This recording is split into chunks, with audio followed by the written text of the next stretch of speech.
जय श्री कृष्ण भक्तों। श्रीमद् भागवत महापुराण की भाव यात्रा 10वें स्कंद के 10वें अध्याय तक आ पहुंची है। इस अध्याय में भगवान श्री कृष्ण के द्वारा यमलार्जुन का उद्धार किया गया है। जैसा कि पिछले अध्याय में माता यशोदा जी के द्वारा भगवान रस्सी से बांधे गए और माता यशोदा ने उन्हें ले जाकर ऊखल से बांध दिया और अपने घर के कार्य में जुट गई। इधर भगवान ने देखा कि नंद भवन के सामने दो वृक्ष खड़े हैं। उन्हें उन वृक्षों के रूप में खड़े कुबेर के दो पुत्रों नलकूबर और मणिग्रीव के उद्धार का विचार हुआ और उन्होंने उनका उद्धार किया। तो अध्याय के आरंभ में ही राजा ने प्रश्न किया कि कथ्यतां भगवन्नेतत्तयोः शापस्य कारणं यत्तद् विगर्हितं कर्म येन वा देवर्षिस्तमः। अर्थात भगवान आप कृपया यह बताएं कि नलकूबर और मणिग्रीव को शाप क्यों मिला। उन्होंने ऐसा कौन सा निंदित कर्म किया था जिसके कारण परम शांत देवर्षि नारद जी को भी क्रोध आया। सुखदेव जी कहते हैं, राजन, नलकूबर और मणिग्रीव ये दोनों एक तो धनाध्यक्ष कुबेर के पुत्र थे और दूसरे इनकी गिनती हो गई रुद्र भगवान के अनुचरों में। इससे उनका अभिमान बढ़ गया। जैसा कि श्री रामचरितमानस में भी तुलसीदास जी को लिखना पड़ा, नहीं कहू अस जन्मा जग माही और प्रभुता पाई जाई मदनाही। यहाँ पर सुखदेव जी यही कहना चाह रहे हैं, एक तो धनवान पिता के पुत्र और दूसरा भगवान के पार्षदों में भी उनकी गणना।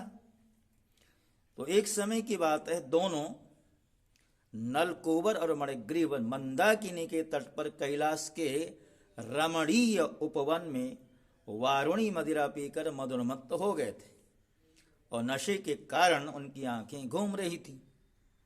बहुत सी स्त्रियां उनके साथ गा बजा रही थी और पुष्पों से लदे हुए वन में उनके साथ विहार कर रहे थे। उस समय गंगा जी में पांत पांत के कमल खिले थे। वे स्त्रियों के साथ जल के भीतर घुस गए और जैसे हाथियों को जोड़ा हाथिनियों के संग जल क्रीड़ा कर रहा हो, वैसे ही वे उन युवतियों के साथ तरह तरह से क्रीड़ा करने लगे। संयोगवश उधर से परम समर्थ देवर्षि नारद जी आने लगे। उन्होंने उन यक्ष युवकों को देखा और समझ लिया कि ये इस समय मतवाले हो रहे हैं। देवर्षि नारद को देखकर वस्त्रहीन अप्सराएं लजा गईं और साप के डर से उन्होंने तो अपने अपने वस्त्र पहन लिए, परंतु यक्षों ने वस्त्र धारण नहीं किए। नारद जी ने जब देखा कि ये देवताओं के पुत्र होकर श्रीमत से अंधे और मदिरा पान करके उन्मत्त हो रहे हैं, तब उन्होंने उन पर अनुग्रह करने के लिए शाप देते हुए कहा। नारद जी ने कहा, जो लोग अपने प्रिय विषयों का सेवन करते हैं उनकी बुद्धि को सबसे बढ़कर नष्ट करने वाला है श्रीमद।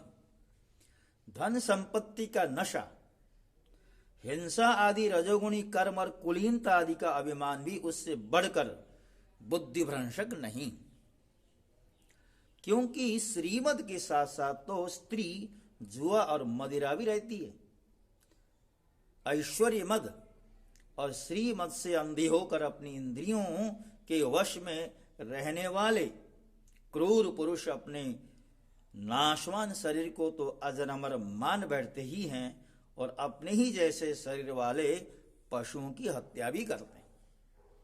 जिस शरीर को भूदेव, नरदेव, देव आदि नामों से पुकारते हैं उसकी अंत में क्या गति होगी, उसमें कीड़े पड़ जाएंगे, पक्षी खाकर उसे विष्ठा बना देंगे या वह जलकर राख का ढेर बन जाएगा, उसी शरीर के लिए प्राणियों से द्रोह करने में मनुष्य अपना कौन सा स्वार्थ समझता है? बतलाओ तो सही, यह शरीर किसकी संपत्ति है? अन्न देकर पालने वाली की या गर्भाधान कराने वाले पिता की? यह शरीर उसे 9 महीने पेट में रखने वाली माता का है अथवा माता को भी पैदा करने वाले नाना का, जो बलवान पुरुष बलपूर्वक इससे काम करा लेता है उसका है, अथवा दाम देकर खरीद लेने वाले का? चिता की जिस धधकती आग में यह जल जाएगा उसका है, अथवा जो कुत्ते सियार इसको चीथ चीथ कर खा जाने की आशा लगाए बैठे उनका? यह शरीर एक साधारण सी वस्तु है, प्रकृति से पैदा होता है और उसी में समा जाता है। ऐसी स्थिति में मूर्ख पशुओं के अतिरिक्त ऐसा कौन बुद्धिमान है जो इसको अपना आत्मा मानकर दूसरों को कष्ट पहुंचाएगा? जो दुष्ट श्रीमत से अंधे हो रहे हैं उनकी आंखों में ज्योति डालने के लिए दरिद्रता ही सबसे बड़ा अंजन है, क्योंकि दरिद्र यह देख सकता है कि दूसरे प्राणी भी मेरे ही जैसे। जिसके शरीर में एक बार कांटा गड़ जाता है वह नहीं चाहता है कि किसी भी प्राणी को कांटा गड़ने की पीड़ा सहनी पड़े, क्योंकि उस पीड़ा और उसके द्वारा होने वाले विकारों से वह समझता है कि दूसरों को भी वैसी ही पीड़ा होती है। परंतु जिसको कभी कांटा गड़ा ही नहीं है वह क्या समझे दूसरों की पीड़ा को? दरिद्र में घमंड और हेकड़ी नहीं होती, वह सब तरह के मनों से बचा रहता है, बल्कि दैववश उसे जो कष्ट उठाना पड़ता है वह उसके लिए एक बहुत बड़ी तपस्या ही है। जैसे प्रतिदिन भोजन के लिए अन्न जुटाना पड़ता है, भूख से जिनका शरीर दुबला पतला हो गया है उस दरिद्र की इंद्रियां भी अधिक विषय नहीं भोगना चाहती, सूख जाती हैं और फिर वह अपने भोगों के लिए दूसरे प्राणियों को सताता नहीं। यद्यपि साधु पुरुष समदर्शी होते हैं फिर भी उनका समागम दरिद्र के लिए यह सुलभ है, क्योंकि उसके भोग तो पहले से ही छूटे हुए हैं। अब संतों के संग से उसकी लालसा और तृष्णा मिट जाती है, उसका अंतःकरण शुद्ध हो जाता है। जिन महात्माओं के चित्त में सबके लिए समता है, जो केवल भगवान के चरणारविंदों का मकरंद रस पीने के लिए सदा उत्सुक रहते हैं, उन्हें दुर्गुणों के खजाने अथवा दुराचारियों की जीविका जलाने वाले और धन के मत से मत वाले दुष्टों की क्या आवश्यकता है? ये दोनों यक्ष वारुणी मदिरा का पान करके मत वाले और श्रीमत से अंधे हो रहे हैं। अपनी इंद्रियों के अधीन रहने वाले इन स्त्री लंपट यक्षों का अज्ञान जनित मद मैं चूर चूर कर दूंगा। देखो तो सही कितना अनर्थ है कि ये लोकपाल कुबेर के पुत्र होने पर भी मदोन्मत्त होकर अचेत हो रहे हैं और इनको इस बात का बोध नहीं है कि हम बिल्कुल नंग धड़ंग हैं। इसलिए दोनों अब वृक्ष योनि में जाने के योग्य हैं। ऐसा होने से इन्हें फिर इस प्रकार का अभिमान न होगा। वृक्ष योनि में जाने पर भी मेरी कृपा से इन्हें भगवान की स्मृति बनी रहेगी और मेरे अनुग्रह से देवताओं के 100 वर्ष बीतने पर इन्हें भगवान श्री कृष्ण का सान्निध्य प्राप्त होगा। फिर भगवान की चरणों में परम प्रेम प्राप्त करके अपने लोक में चले जाएंगे। सुखदेव जी कहते हैं, देवर्षि नारद इस प्रकार कहकर भगवान नर नारायण के आश्रम पर चले गए।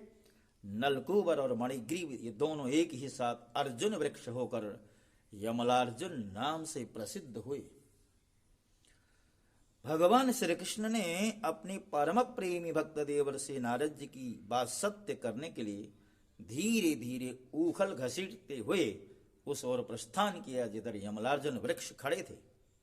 भगवान ने सोचा कि देवर्षि नारद मेरे अत्यंत प्यारे हैं और ये दोनों भी मेरे भक्त कुबेर के पुत्र हैं, इसलिए महात्मा नारायण जी ने जो कहा है उसे मैं उसी रूप से पूरा करूं। यह विचार कर भगवान श्री कृष्ण दोनों वृक्षों के बीच में घुस गए। वे तो दूसरी ओर निकल गए, परंतु ऊखल टेढ़ा होकर के अटक गया। दामोदर भगवान श्री कृष्ण की कमर में रस्सी कसी हुई थी। उन्होंने अपने पीछे लुढ़कते हुए उखल को ज्यों ही तनिक जोर से खींचा, त्यों ही पेड़ की सारी जड़ें उखड़ गईं। समस्त बल विक्रम के केंद्र भगवान का तनिक सा जोर लगते ही वृक्षों के तने, शाखाएं, छोटी छोटी डालियां और एक एक पत्ते कांप उठे और वे दोनों बड़े जोर से तड़तड़ाते हुए पृथ्वी पर गिर पड़े। उन दोनों वृक्षों में से अग्नि के समान तेजस्वी दो सिद्ध पुरुष निकले। उनके चमचमाते हुए सौंदर्य से दिशाएं दमक उठी। उन्होंने संपूर्ण लोकों के स्वामी भगवान श्री कृष्ण के पास आकर उनके चरणों में सिर रखकर प्रणाम किया और हाथ जोड़कर शुद्ध हृदय से उनकी स्तुति करने लगे। कृष्ण कृष्ण महायोगिस्त्वमाद्यः पुरुषः परः व्यक्ताव्यक्तमिदं विश्वं रूपं ते ब्रह्मणा विदोः। उन्होंने कहा, सच्चिदानंद घन स्वरूप, सबको अपनी ओर आकर्षित करने वाले परम योगेश्वर श्री कृष्ण, आप प्रकृति से अतीत स्वयं पुरुषोत्तम हैं। वेदज्ञ ब्राह्मण यह बात जानते हैं कि यह व्यक्त और अव्यक्त संपूर्ण जगत आपका ही स्वरूप है। आप ही समस्त प्राणियों के शरीर, प्राण, अंतःकरण और इंद्रियों के स्वामी हैं तथा आप ही सर्वशक्तिमान, काल, सर्वव्यापक एवं अविनाशी ईश्वर हैं। आप ही महातत्व और वह प्रकृति हैं जो अत्यंत सूक्ष्म एवं सत्वगुण, रजोगुण और तमोगुण रूपा है। आप ही समस्त स्थूल और सूक्ष्म शरीर के कर्म, भाव, धर्म और सत्ता को जानने वाले सबके साक्षी परमात्मा, वृत्तियों से ग्रहण किए जाने वाले प्रकृति के गुणों और विकारों के द्वारा आप पकड़ में नहीं आ सकते। स्थूल और सूक्ष्म शरीर के आवरण से ढका हुआ ऐसा कौन सा पुरुष है जो आपको जान सके, क्योंकि आप तो उन शरीरों के पहले भी एक रस रूप में विद्यमान थे। समस्त प्रपंच के विधाता भगवान वासुदेव को हम नमस्कार करते हैं। प्रभु, आपके द्वारा प्रकाशित होने वाले गुणों से ही आपने अपनी महिमा छिपा रखी है। पर ब्रह्म स्वरूप श्री कृष्ण, हम आपको नमस्कार करते हैं। आप प्राकृत शरीर से रहित हैं, फिर भी जब आप ऐसे पराक्रम प्रकट करते हैं जो साधारण शरीरधारियों के लिए अशक्य नहीं है और जिनसे बढ़कर तो क्या, जिनके समान भी कोई नहीं कर सकता, तब उनके द्वारा उन शरीरों में आपके अवतारों का पता चल जाता। प्रभु, आप ही समस्त लोगों के अभ्युदय और निश्रेयस के लिए इस समय अपनी संपूर्ण शक्तियों से अवतीर्ण हुए हैं। परम कल्याण साध्य स्वरूप आपको नमस्कार है। परम मंगल साधन स्वरूप आपको नमस्कार है। परम शांत, सबके हृदय में विहार करने वाले यदुवंश शिरोमणि श्री कृष्ण को नमस्कार है। हे अनंत, हम आपके दासानुदास हैं, आप यह स्वीकार कीजिए। देवर्षि भगवान नारद के परम अनुग्रह से ही हम अपराधियों को आपका दर्शन प्राप्त हुआ है। हे प्रभु, वाणी गुणानुकथने श्रवणो कथायाम अस्तौ च कर्मसु मनस्तव पादयोर्नः स्मृत्यां शिरस्तव निवास जगत प्रणामे दृष्टि सताम दर्शनेस्तु भवत्तनो नाम। हमारी वाणी आपके मंगलमय गुणों का वर्णन करती रहे, हमारे कान आपकी रसमयी कथा में लगे रहें, हमारे हाथ आपकी सेवा में और मन आपके चरण कमलों की स्मृति में रम जाए। यह संपूर्ण जगत आपका निवास स्थान है। हमारा मस्तक सबके सामने झुका रहे। संत आपके प्रत्यक्ष शरीर हैं, हमारी आंखें उनकी दर्शन करती रहें। सुखदेव जी कहते हैं, राजन, सौंदर्य माधुर्य निधि गोकुलेश्वर श्री कृष्ण ने नलकूबर और मणिग्रीव के इस प्रकार स्तुति करने पर रस्सी से उखल में बंधे बंधे ही हंसते ही उनसे कहा, भगवान कहते हैं कि तुम लोग श्रीमत से अंधे हो रहे थे। मैं पहले से ही यह बात जानता था कि परम कारुणिक देवर्षि नारद जी ने शाप देकर तुम्हारा ऐश्वर्य नष्ट कर दिया तथा इस प्रकार तुम्हारे ऊपर अनुग्रह किया।